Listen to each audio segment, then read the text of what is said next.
You're listening to Just a Dude podcast with your host, Nathan. Sit back, relax, and enjoy the show. Let's roll.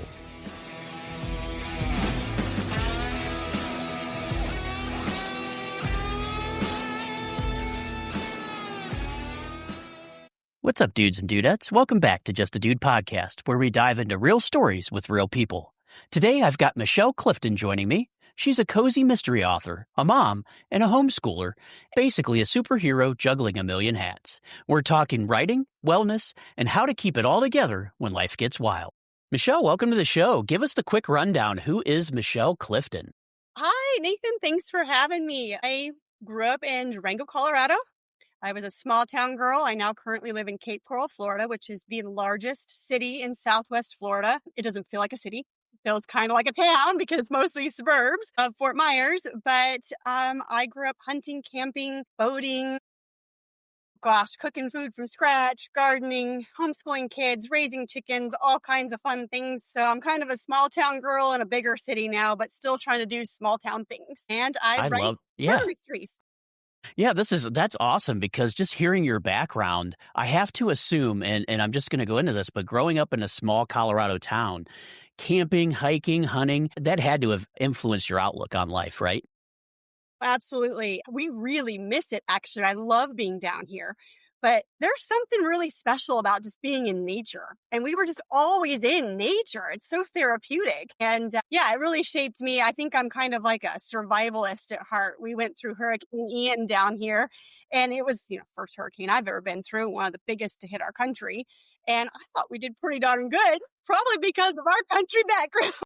Yeah, exactly. I mean, those skills sometimes translate into so many more things that you don't even think about later in life. But yeah, hiking, hunting, that survival instinct that you have obviously probably helped you survive that hurricane, huh? It did. It really did. Yeah. What's it like for you, trading mountains for kayaks and beaches?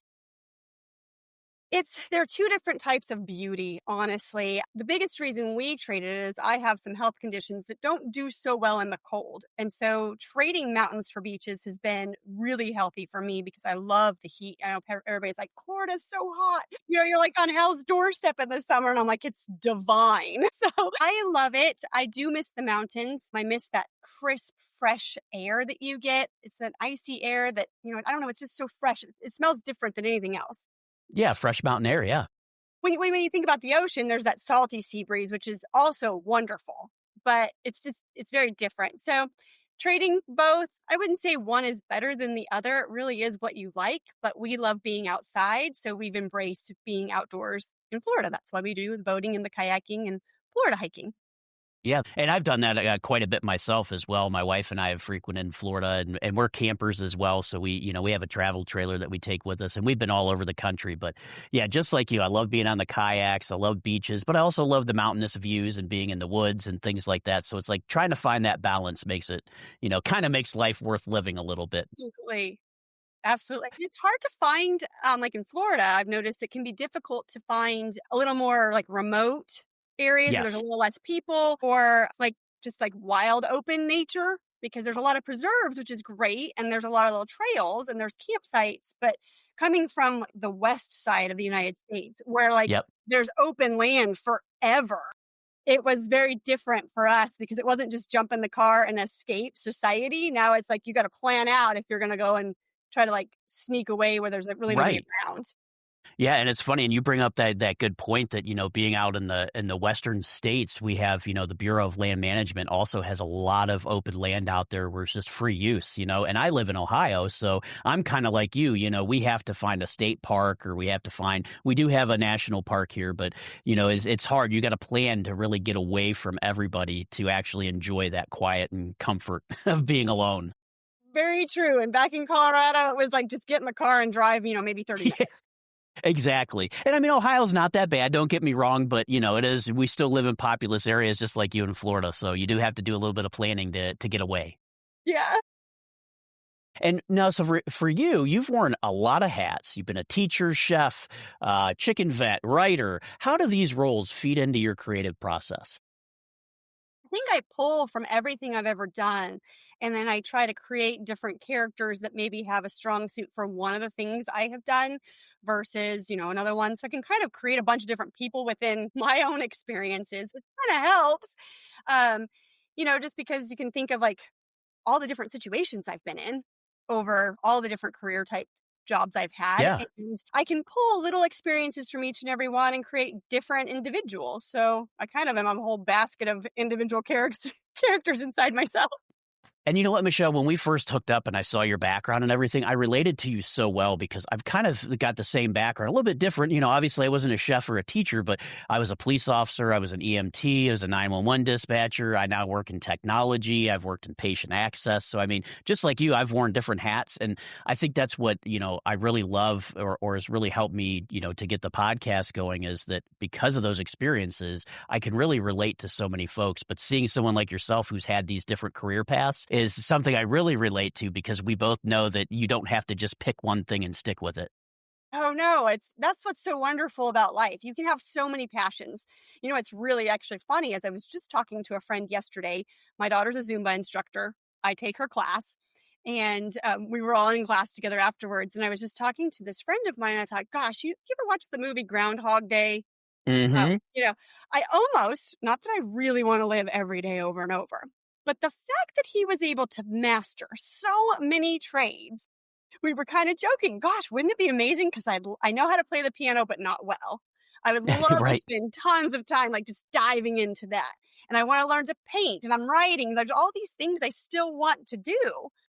So I was thinking, it'd be kind of fun to be able to like just live long enough to get all those skills honed in. There's always something to learn.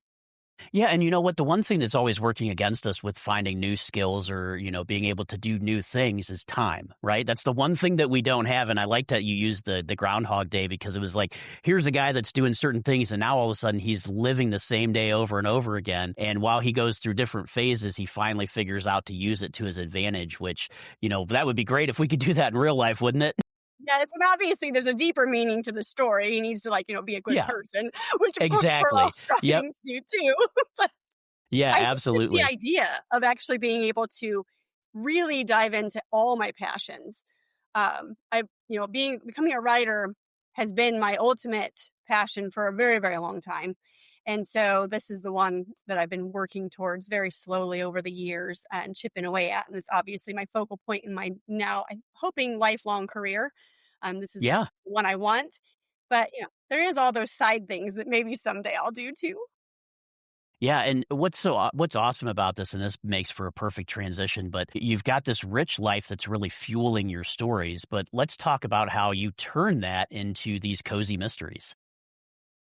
Well, like I had said earlier, since I've done so many little things, I'm able to create different characters then that have a little piece of me in all of them. Obviously, I'm not any one of these characters, but just some of my experiences help do that. And I've always been a lover of cozy mysteries. I'm a hopeless romantic at heart. I like the Hallmark Channel and I love the Christmas movies. I love the little romance things. I've never been a great romance writer.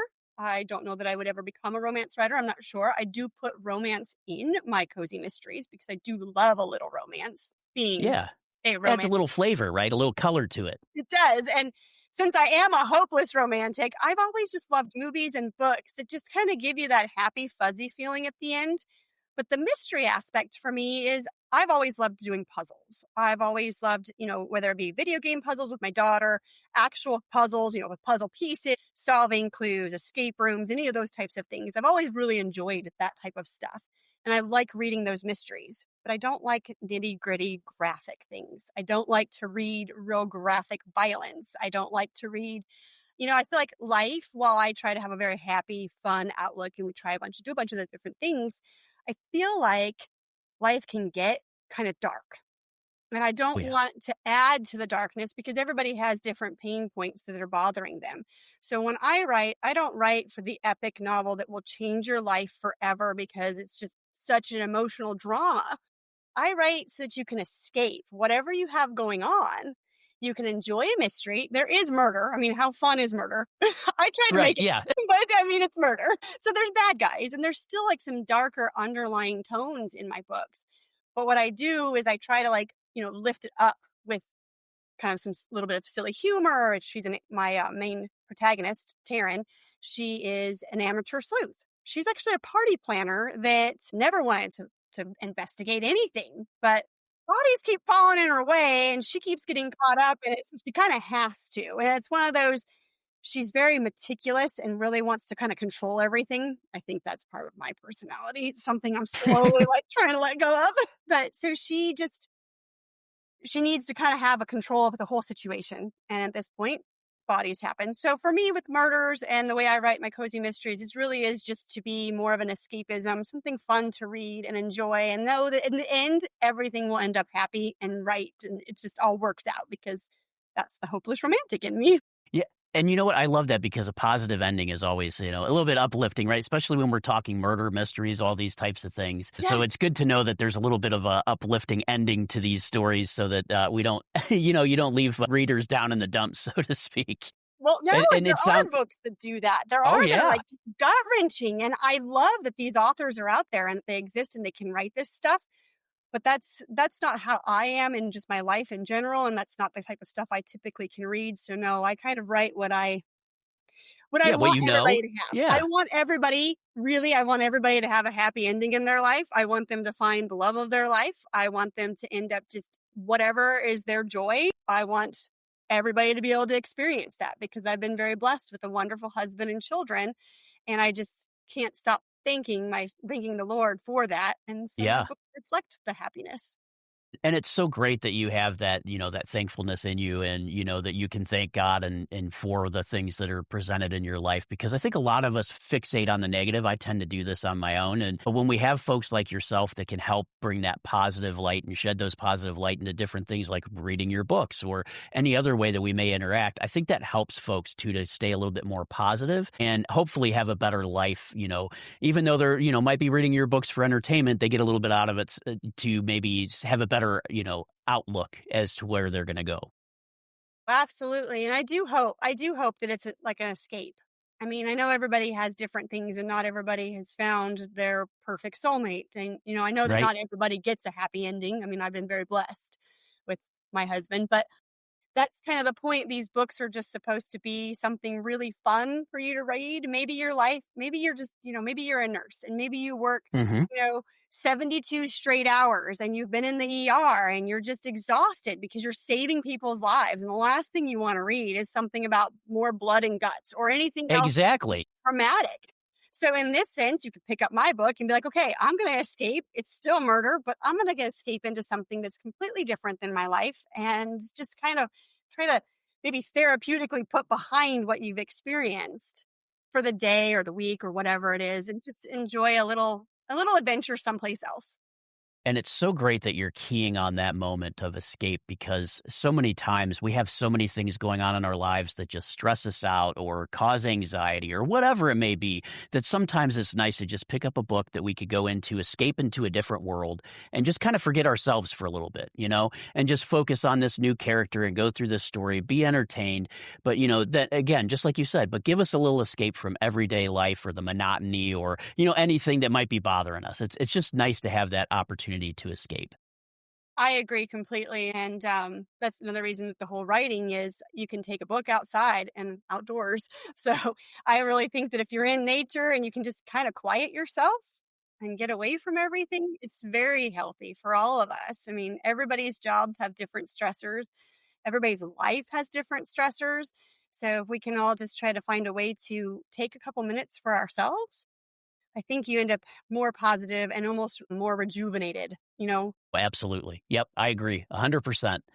On your website, and I believe, let me make sure I've got this right, saltyinspirations.com, right? That is correct. You share some writing tips, and this is great because I love this because there's a lot of folks out there that want to write, and I love when authors like yourself share your experiences and tips to help others. But what's the one piece of advice you wish you'd had when you started writing? I wish I understood more of the editing process. I wish I had understood more of how long it actually takes. So you get so excited when you write the end. You're finally finished with this manuscript, you're like, oh my gosh, my first novel or my second or whatever it is, because it's a huge accomplishment and you should celebrate. So this is not one of those like Debbie Downer moments. Right. You should celebrate. But the real work begins at that point. And I had no idea how much extra work went into it all. I mean, I knew that you needed to edit it. I knew that there was the whole formatting. I knew cover design. I knew all of those things. But I did not understand how long it actually takes. And that was a patience thing for me. And that's one of my life lessons I'm working on learning. I totally understand that. Yep. You get so excited. You're like, oh my gosh, it's done. So that means it's going to be published tomorrow, right? Or, maybe not tomorrow, but, like within a few weeks. And I think a lot of people get this idea that it's going to be instant. Like it's almost instant. You're going to make tons of money right away, or it's going to be published right away. And that is not the case, unfortunately. And that is kind of I don't want to use the word negative, but it is sort of a negative aspect that you don't realize that you've got to push through and you've got to work through and you have to plan and just be patient.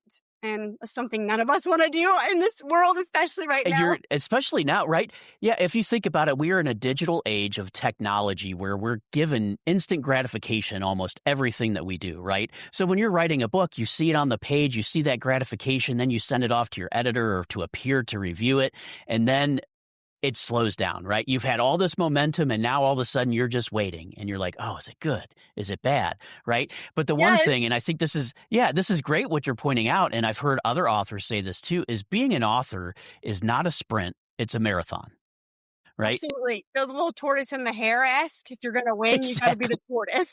Exactly. And so it takes time. And one of the things too is I would have to assume that you have to have pretty thick skin to give yourself in a book and then put that to an editor or a group of editors and then have them come back and just essentially rip it apart, right? Absolutely. And it is hard. Let me tell you, it's like creating a child. Right. Your book is it's like my new child. My children are now young adults, but these are my new children. They fulfilled that void. And it's hard because you want everybody to love it the way you do. And that's a tough decision or tough thing to swallow, is that no matter what you do, you can't make everybody happy. You do the very best you can at any job or anything you're in. And you have to know that there'll be some people that aren't going to like what you like. And that is very, very hard to take at the beginning. And, honestly, I think every time I release a book, I have the same fears. I think they're getting better as time goes by. But I do think that every time I release a book, the same thing comes over, the same just, oh my gosh, self-doubt washes over me. Oh my goodness, is this going to be good? Are people going to love it? Is it as good as the last one? Then you start all these comparisons and you could really spiral down if you're not careful. So yeah. You definitely need a good support group. You need a bunch of people who are able to just kind of prop you up and say, it's okay that not everybody likes it, or they do. I mean, whatever happens. But you're right, editors can be brutal, but they're wonderful and they're needed. I mean, if it weren't for the editors, you wouldn't have such a great book. Right. So you need exactly. their what's the term I'm looking for? It's some form of critique. My mind would call you. I apologize, but you need that. Yeah, you need their constructive criticism and feedback to ensure that you have a nice, polished end result. Absolutely. Yeah, it's still tough, though. I mean, anytime someone comes back and says, well, this didn't work here or that way, you put your heart and soul into it. So I get it. It's tough. Same thing like doing a podcast, right? Some people are going to like the show. Some people aren't, but you got to take it with a grain of salt. Just keep trying to improve yourself and make sure that you focus on the content, right? Absolutely. And, the more you do anything, the better you get at it. So absolutely. Honestly, even with the self-doubt that comes in, imposter syndrome is a big thing, probably in podcasting, I would assume too. Yep. Definitely huge. For authors, it's huge. But each time you publish a new book, write a new story, probably each time you publish a podcast, each time you do something, each time you accomplish something, you've already grown. You've already learned. You've learned from mistakes before, especially if you're attempting, really to better yourself and pay attention. And I really think that as much as I don't like it, our failures, because none of us do, right? Yeah. They actually help us. They help us grow as individuals in all aspects of our life. So I think it's important to take those failures as positively and as, Yeah, I honestly think Yeah, Michelle, from my life, I know, unfortunately, I've had a ton of failures, but I feel that I learn more from those failures than I do from the successes. You know, it's like the successes, okay, we did everything right, we got successful, but the failures, those actually led us to that success. You know, we learned ways that didn't work and then tried different ways to get to that successful event. And that's got to be the same way with writing, right? It is, absolutely. And it again kind of goes back to patience. You just have to be patient. It is a very slow race. It's just one of those things. It's a labor of love. I mean, you're passionate about it.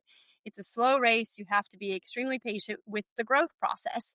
It takes a while to learn everything. There's so much to know, and you'll never know all of it, but there's so much to learn. And if all you do is that every time you write with your heart and you learn something along the way, then you're already leaps and bounds ahead of most people. Yeah, I love that. That's great advice, Michelle, for everybody listening. And that's not just for authors, but for anything in life, right? I mean, you can apply that to anything that you do in life. You know, just Absolutely. try to do better is all we could do, one little step at a time. I agree. And I think when you have a passion of any sort at all, if you can apply that passion, usually it comes out better because you have such a vested interest inside yourself that you want it. You really want something to be good. So you're trying harder, even than the regular, like just a regular, oh, I think this might be fun. I think when you find that Exactly. piece of passion and you dig deep with it, I think that's when, amazing things happen. Yep, absolutely. Now, for you, Michelle, how do you balance the cozy vibe with keeping readers hooked? Because that seems like that's got to be a good balance there that you have to go back and forth on. It's tricky, actually. I thought it would be easier, to be very honest. When I first started writing these, I thought it would be a little easier than it ended up being. It was one of those naive moments. I was like, this will be no big deal. It'll be great. It's tricky. Really, what you need to do is you need to create enough conflict and tension between either your characters or the situation, and you need to kind of keep snowballing it. So you just give your reader a little bit of information, a little bit and a little bit. And the way I write first person. So my protagonist tells you the story as it's happening. So you kind of put yourself in her shoes. And I have to be very careful since I am obviously the narrator of the character. I know where the story is going to go. She doesn't. So I have to be very careful how much I let my protagonist know so that she knows how much to let the reader know. So it's just Yeah, it's a balance between the conflict and the tension, making sure that you have enough fluff and stuff that makes it fun and lighthearted and humor, right. but it's all about just that trail, that progression of, okay, this has happened. So what's the next suspenseful thing? And you want it to be somewhat suspenseful. I mean, like I said, not this gut-wrenching drama necessarily, but you Right. do want that suspense so that the reader wants to turn the next page. You don't want them to be flipping through Exactly. your book thinking, gosh, this is really cute and all that's fun, but like I don't feel invested. So what I try really hard to do is have my protagonist be somebody that you can relate to, that you want to root for, and have her experiences be something like you're almost fearful, like, what's going on? Is she going to be okay? Even though I tell all my readers it always ends happy. So you do know what Mhm. you're getting into. I want you to actually doubt it. Like while you're reading, I want you to be like, huh, is she telling me the truth? Is this really going to be okay? But not to that, like, again, not to that real dramatic, but enough that is it going Yeah. to be okay? I don't know. I got to Yeah. find out. I have to read to the end. Yeah, so you're looking to try to keep the reader engaged, but not traumatize them along the way. Absolutely. Exact, because I know there's books out there that could traumatize you, but that's what I love about the cozy angle of this going because it's not gonna be the blood and gore, the thing that where you're gonna have PTSD after reading the book, right? No, no, and I have some darker underlying themes. So my murderers are bad people. I mean, I think all murderers are probably Well, bad people, yeah, but like they it's have in like some way or another, right? bad reasons, like bad reasons to be the way they are. And but like I said, I try to like kind of fluff it up. And there's always some shenanigans. I mean, that's the whole point of the way I write is there's got to be silly at spots that are just like, okay, oh my gosh, that is absolutely crazy. But honestly, a lot of the funny stuff that I write, there's a grain of truth in all of it. Now, obviously, it's embellished. I am an Irish Catholic, Right. and Irish are known for embellishing their stories. It's a bunch of malarkey. Yep. I love it though. It's, you know what, that probably helps lead to your storytelling, right? That Irish background. I think it does. People tell me, and I don't know if it's true, but when I'm just talking to friends and we're out together, whenever I'm just telling them like a regular thing that happened to me during the day, I don't necessarily think is funny per se. It's just stuff that happens. They're usually laughing hysterically and they're like, what the heck? Like, what? I didn't know it was that funny, but they tell me that's how I tell the story is funny. So, I guess it's just in my blood. Yeah. No, I love it though, because obviously now we've got books that we can all relate to instead of just, your friends and your circle of friends there being the only ones that get to hear these stories. Now everyone gets to hear them. I jot down notes all the time now. I'm like, oh, that sounds like this could be really embellished to something funny. Oh, this happened. So when they're telling me their stories, of course, I put them all into a little journal, and I have a little mug that says, "Be careful, be careful what you say. It might end up in a book." Right. So I carry I love that that. around. Tease them. I love that. Yeah. And so on your website, you have, and this is what I love too, is that you have book recommendations on there. But what is a cozy mystery that you would say that everybody out there listening should check out? My favorite, and she's kind of on the edge of a cozy mystery author. She's been my favorite for a long time, and she was the reason I became an author, is Janet Ivanovich.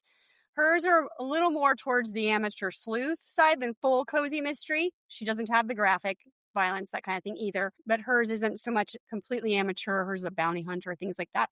But Janet Ivanovich has a couple of great series out there. The Stephanie Plum series, it's long lasting, gone forever. Most people know it. I mean, I think it's been going on since the early 2000s, maybe late 90s.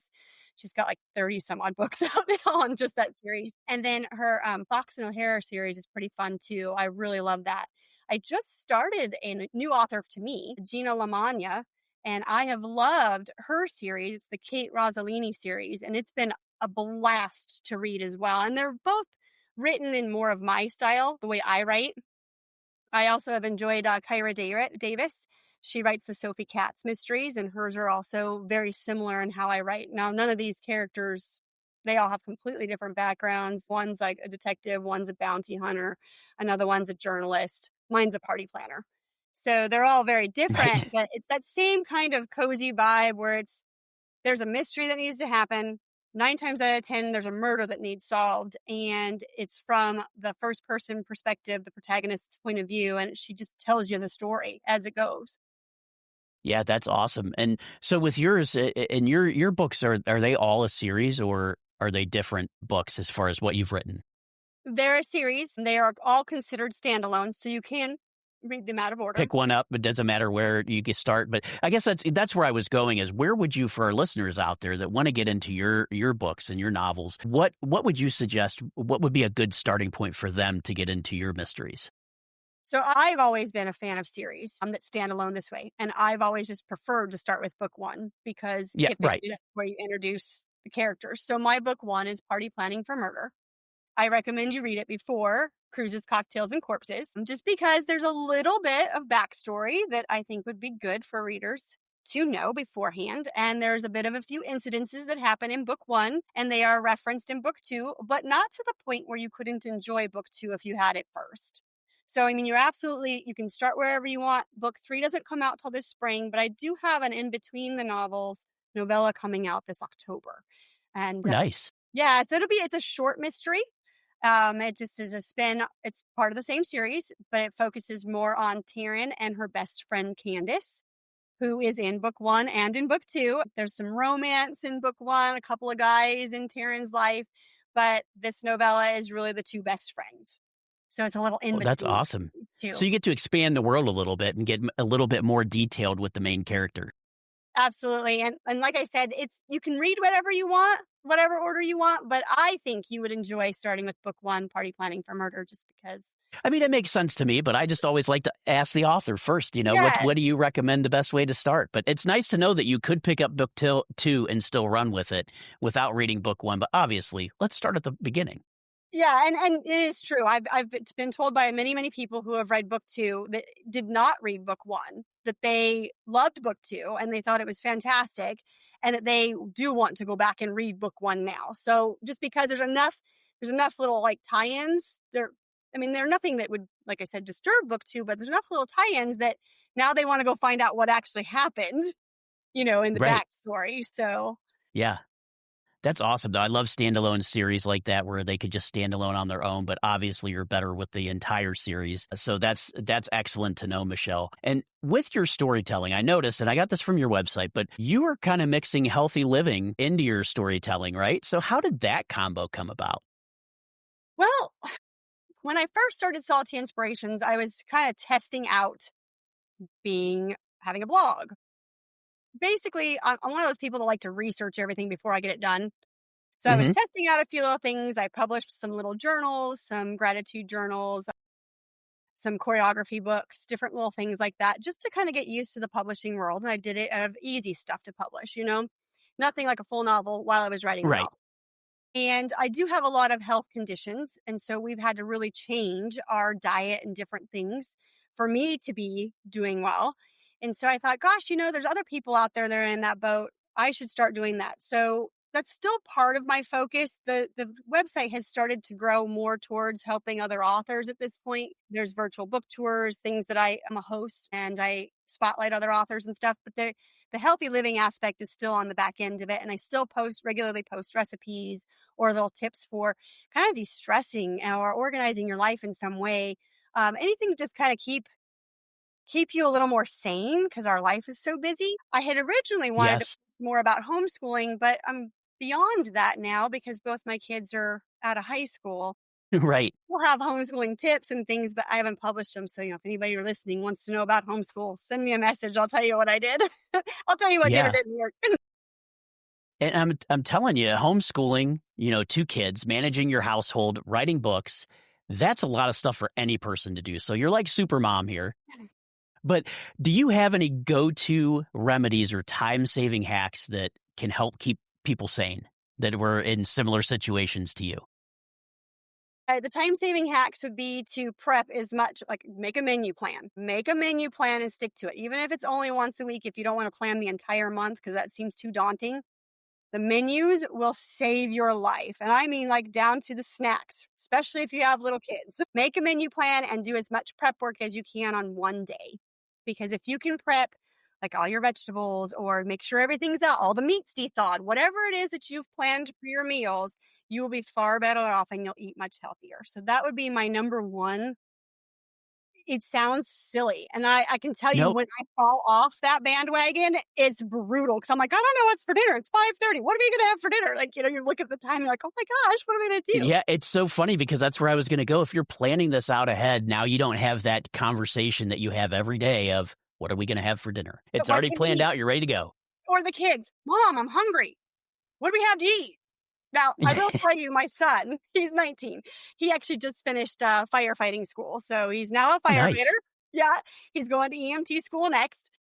But he still asks me, Mom, what's there to eat in the fridge? My gosh, that boy. Do you ever say, hey, you have two eyes, go use them?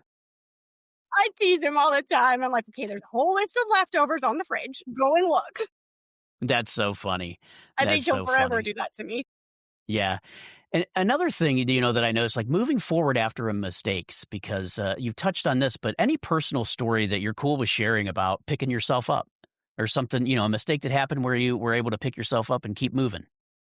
Well, honestly, I think nothing horribly detrimental. I have been very blessed. We've had a few different little things that have happened. For instance, I had wanted to homeschool my kids and I talked myself out of it. I thought I wasn't going to be smart enough and maybe that the kids would be not socialized enough. Like I came up with every reason in the book Yeah. not to do it. I mean, and those are reasonable fears, I think, that anybody that's going to homeschool has. Yeah, I came up with anything and everything. The first, so my daughter was 4, a couple weeks short of being 5 when she went to kindergarten. And I just thought, no, you can't do this. Send her to school. She'll be fine. And she suffered. She did fine in kindergarten for the most part, but she had some anxiety. She was really little. I mean, she was only 4 when she started school. And so Yeah. intellectually, she was very mature, but she was immature compared to the other kids. And she really just missed being at home. And then her brother, and they're very, very close. They're 2.5 years apart. I mean, every single day I went to that school because I did the homeroom parent mom thing, wanted to be involved. Is on my leg crying when she's leaving. She's on the other leg crying. So we did that for 2 years. We're like, okay, nope, you guys need to do this. It's fine. And I just kept feeling like this doesn't feel right. But I kept telling myself, no, you don't know what you're doing. You can't possibly do this. That And that was, imposter syndrome coming back, right? it was big, and I was young, and I thought, gosh, there's just no way I'll know what to do. And I never felt like I was all that overly smart in school myself.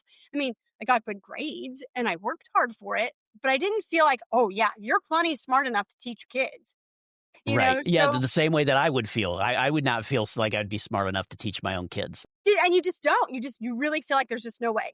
So after that second year there, she ended up getting bullied. And I'm not one of those people that are like, oh, everybody's a bully for everything. But she did get picked on. And it's mostly because she just was she's such an introvert. Mm-hmm. She just wouldn't stand up for herself and wouldn't do a whole lot of like kind of pushback on anybody. I have a saltier attitude. That's part of why it says salty inspiration. And I'll tell you that story later in a minute. But she's just a lot more, just very kind-hearted and just very gentle kind of soul. And so after kind of pushing through for 2 years, she was great with her grades. She did fine. There was nothing like that. She just was not happy. And she's a dancer. So she was in other things. So finally we talked ourselves into giving it a shot. The Lord, for me, does open a lot of doors. I really feel, I'm not sure how everybody feels about religion, but I feel blessed. And I had a friend who now is my very best friend. She had met her for vacation Bible school the summer that my daughter had got out of first grade, and she homeschooled 4 kids. Oh, yeah. And I had never met her, didn't know anything. So she became a friend. And I was like, gosh, if you can do it with 4 kids, I can do it with 2, right? Like I can do it. Right. And I asked her all these questions, and she was just the most beautiful, wonderful mentor I could have ever asked for. I asked her questions all the way up through my kids were in high school because her kids were quite a bit older than mine. And she's been the biggest blessing in my life because she gave me the confidence I needed to be able to do it. And my kids did wonderful things. So they're a testament to being able to be homeschooled and still be absolutely functional in society. My daughter learned to be a point ballerina. She's not currently doing it, choreographer for musical theater and dance. She Nice. currently teaches Zumba. She's an editor. She runs a video game blog, and she's a teacher. She's a substitute teacher. Wow. So she's got like many hats, just like mom. She does. And my son, he was a state champion wrestler. He was, he's just finished fire school, EMT school. He does jujitsu. I mean, he's just kind of an all-around man's man sport Yeah. kind of boy.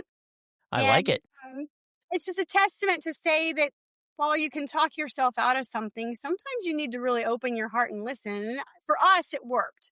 I know that homeschooling is different for everybody else. Like everybody, the way you do things is your family dynamic, everything is different. So what I did for homeschooling might not match something you would want to do for your homeschooling.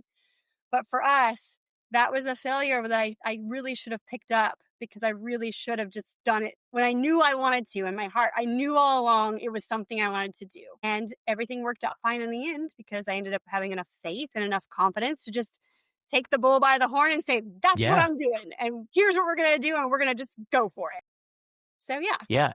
And Michelle, for those listeners that are out there that maybe are on the fence about homeschooling their children, is there any piece of advice that you would maybe give them to push them one way or the other?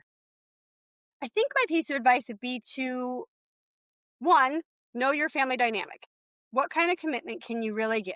Because you can very easily stress yourself out to think that you need to do everything. You don't have to do everything. And you don't need to model it specifically like public school. There's nothing wrong with public school, but you don't have to have this idea that your kids need to do, sit in a desk for the same amount of time, the same way. Because It's very different when you homeschool. And you know what the thing is, though, too, is a lot of us learn in different ways. So just sitting at a desk and having a teacher teach to you is not necessarily the best way for everybody. Absolutely. My son actually is dyslexic. I found that out. And so for us, when he was in like 3rd grade, for us, it was a huge blessing to stay homeschooling because we were able to help him do so much more than maybe other people would have been able to do for him. And right. He probably would have got lost in the mix, right? I tailored a lot of his education to the way he learned. So, for anybody who wants to homeschool, I say, find a mentor because it's always good to have somebody that can say, hey, here's what worked for me, here's what didn't. Take it all with a grain of salt, kind of like we've been saying this whole show. Everything's, you just got to take the advice, take it with a grain of salt, and decide what's really going to work for you. Some people do really well with certain really structured schedules. Some do really well with a little bit more lenient schedule. Obviously, you have the basics everybody needs to learn. Yep, So, exactly. as long as you're trying your hardest to teach those basic things and you're getting your kids involved in something they're passionate about, you're going to be successful because your kids know you love them and they learn along the way. Yeah, and that's great advice because, that's the thing. Focus on your kids, focus on your family, make the right decision that's good for you, and I think anybody can get behind that. So thank you for that, Michelle, because Yeah. I know a lot of people out there now with, especially different things that are going on throughout the country and things. A lot more people are looking at homeschooling as an option just so they can control a little bit more of what their children may see, or learn. Because as we've seen, some things can get a little radical and take us off in ways that we may not find right for our families. So, Absolutely. and there's other reasons for homeschooling too. Maybe we're not in a good education system that's not going to provide the best, results for our kids. So we might want to do that. So there's so many reasons, but I love the fact that you gave, this advice to find a mentor, really decide what's right for yourself. And I think even earlier you said it on your own. Sometimes you just have to take that leap and do it. You do. It's definitely a leap of faith. And I think it's a leap of faith in any path you choose for anything in your life because you can't possibly know everything. No matter how No, much you want to know everything, at least I want exactly. to know everything. And Yep, I do over absolutely. research. I will tell you that. I love to research to kind of get a feel like I know everything, but I know it's a facade. You have the information, but maybe not all of it, right? Exactly. You just keep trying. Excellent. All right, Michelle, we're going to switch gears a little bit. I have a little segment I like to call Dude Q&A. It's where I'm just going to rapid fire some simple questions to you just to let the audience get to know you a little bit. But no overthinking, just the first thing that pops to your mind. And to give you an idea, the first question is, do you prefer coffee or tea? Coffee, and I like it black. Black and hot or cold? I prefer hot. I prefer Cuban. Love it. It's so Love funny. I cannot drink cold coffee no matter what it is. I don't know what it is. It's probably just a psychological thing, but I'm like, coffee needs to be hot.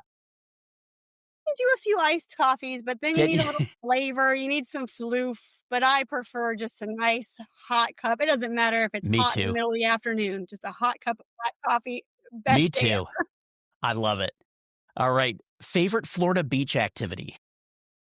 Gosh, I love sitting on the beach reading, but I also like just kind of wading roughly waist deep in the ocean water, just hanging out, floating, maybe having a vodka seltzer Yeah. water, Nice little relaxation, right? just relaxing and hanging out with my family and friends. Awesome. Best cozy mystery weapon, candlestick or poison? I'm going to go with poison. Oh, I love it. It's harder to detect, right? It puts Absolutely. more And mystery in there. I love it. there's some good mysteries and there's some sneaky ways you can use poison too. Absolutely. And I'm sure you've researched a lot about it, right? I have. I'm For just you. a little worried. I'm like, gosh, my Google search is going to be like, what the heck Yeah, is this hopefully the coming up? FBI is not monitoring my web searches, right? Exactly. Oh, it's like, I promise I write fiction. Yeah. While you're writing, what's a good go-to snack for you? I love hummus. Hummus, crackers, hummus, carrots, hummus, and bell peppers. I like hummus. Nice. Chickens or dogs, which is tougher to wrangle? Chickens are tougher to wrangle, but they are absolutely adorable because they do learn their names. However, they don't come to you quite the same way dogs do. They're actually like, oh my gosh, if you have a blueberry or a piece of ham, I'm telling you, those chickens will come at you before the dog will. So, maybe. But no, I think chickens. That's funny. One word to describe your writing style. Playful. I like it. Mountains or ocean? This is going to be a tough one for you, I'm sure. This is all. So it depends on the type of ocean. Are you talking beach ocean or ocean, like deep ocean? Because if it's deep ocean, Well, I've got a healthy let's fear. let's talk beach ocean. Oh, gosh, I'm gonna go with beach. I'm gonna go with beach Okay. ocean. My heart misses the mountains because they're beautiful, but I love the warm beach. I'm with you too. I love visiting the mountains and I will go any opportunity I get. But if you were to say, hey, Nate, you're going to go, can either go to the mountains or the ocean, I'm probably going to pick the ocean. It's just so, I don't know, magical. Yeah, it is just something about it. If you want to share, worst mom fail you've laughed about later. Worst mom fail I've laughed about later. Well, it's kind of a little dad fail too. So we'll make Yeah, let's hear it. Yeah. So we used to have a whiteboard in our schoolroom, a big whiteboard. We put everything on it because my husband and I were coming and going with our jobs and taking care of the kids and doing everything. So my son needed picked up before he could ride his bike from jujitsu. I didn't write the reminder on the board. My husband forgot, and my son got left at jujitsu. And the funniest thing ever is that he doesn't let us live it down. He was like, and the thing that's so crazy is that he was friends with everybody there. So it was by no means traumatic. Right. He picked up on it, and he's like, "You forgot me. You didn't even think about your kid." Absolutely. You know what? Us children to our parents always love to do that, even though it's in jest, right? It's just, it's fun to do. I don't think my son will ever let us live it down that we forgot him.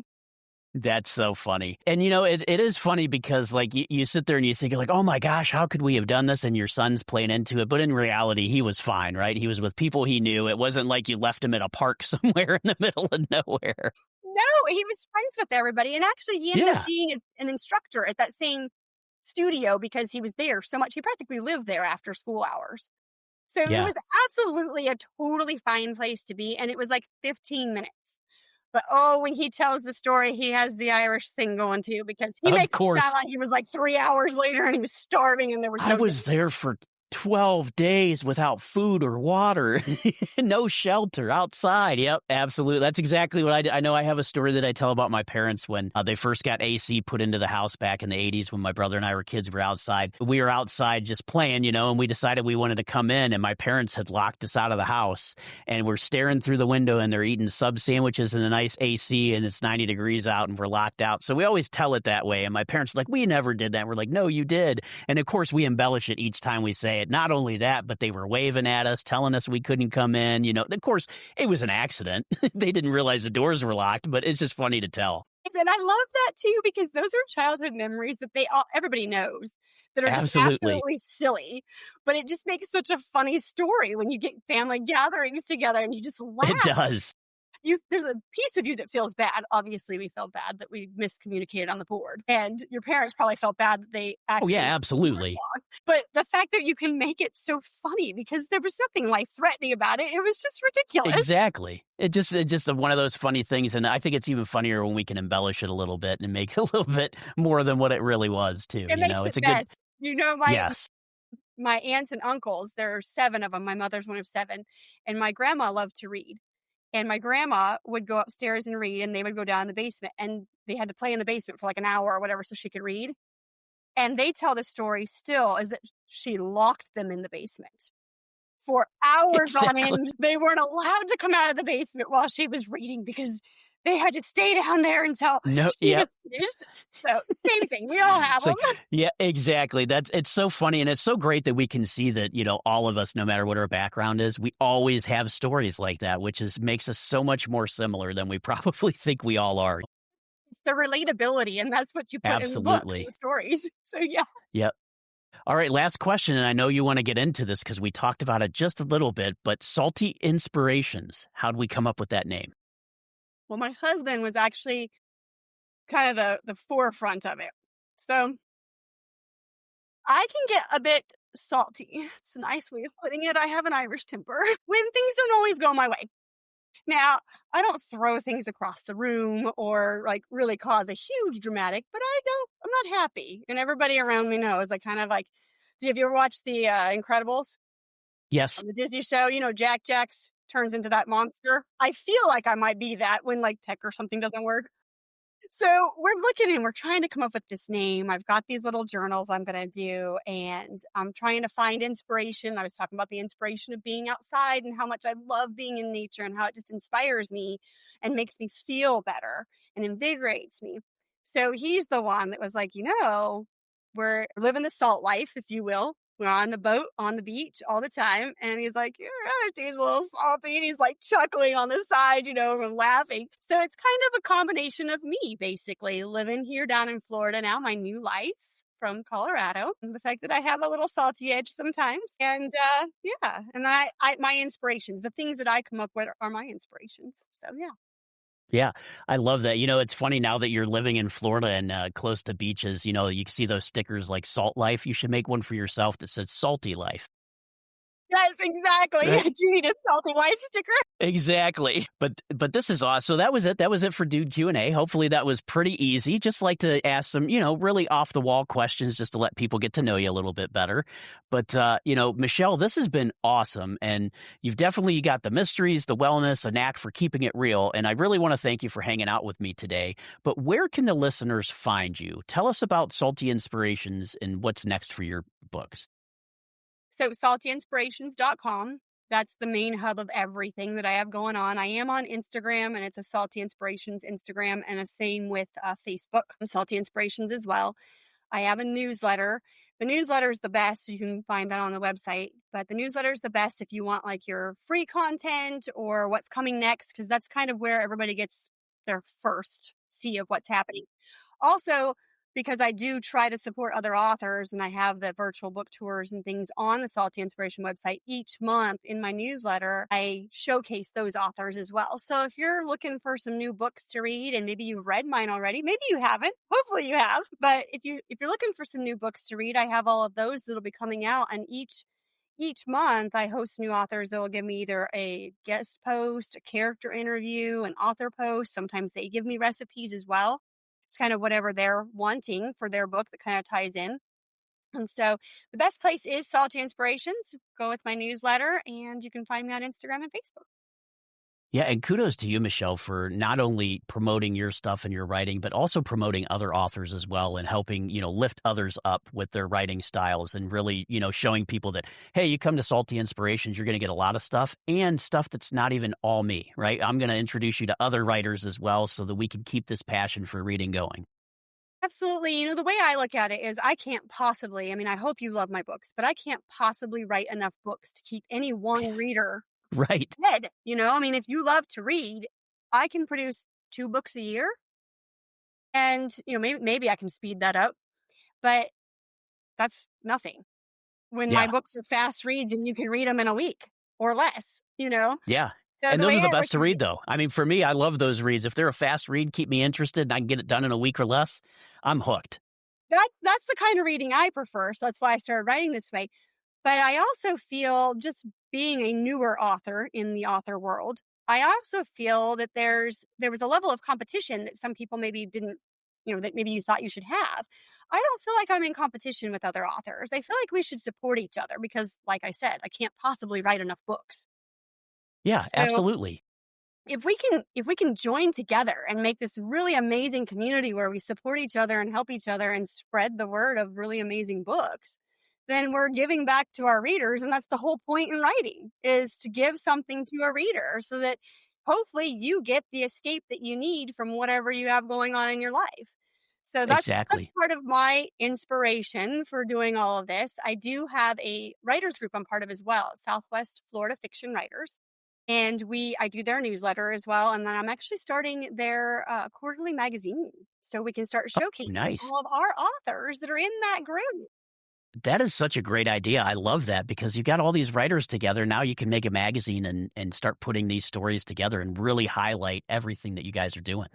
That's the goal and kind of my dream, my envision of doing this. The first edition will be out on October, hopefully around the 1st, and we'll see how it goes. But I feel like I've had some great response. I feel like the author community has been very welcoming into this whole idea that I'm creating. And I know it's not the first person in the world to think of this idea, so I'm not trying to take that. But in the people that I've been around, I have really felt like this to me is kind of my calling, to help other authors find their own space and find their own, path, and to help my readers find more books to read while they're waiting on me.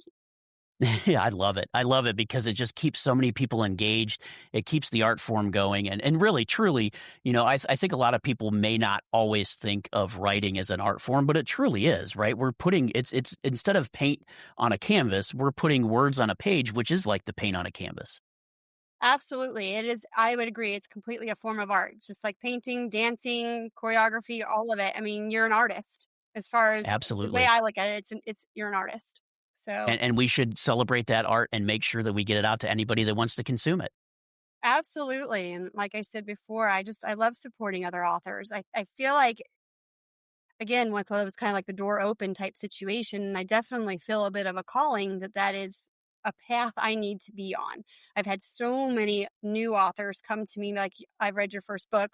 This was amazing. How do I become an author? What can I do? I've always had these dreams of becoming an author. So I try to give them like the real, like we had talked before, like the real hard facts that you're going to have to work hard and there's a lot to learn. And that while you finish that manuscript, there's so much more afterwards.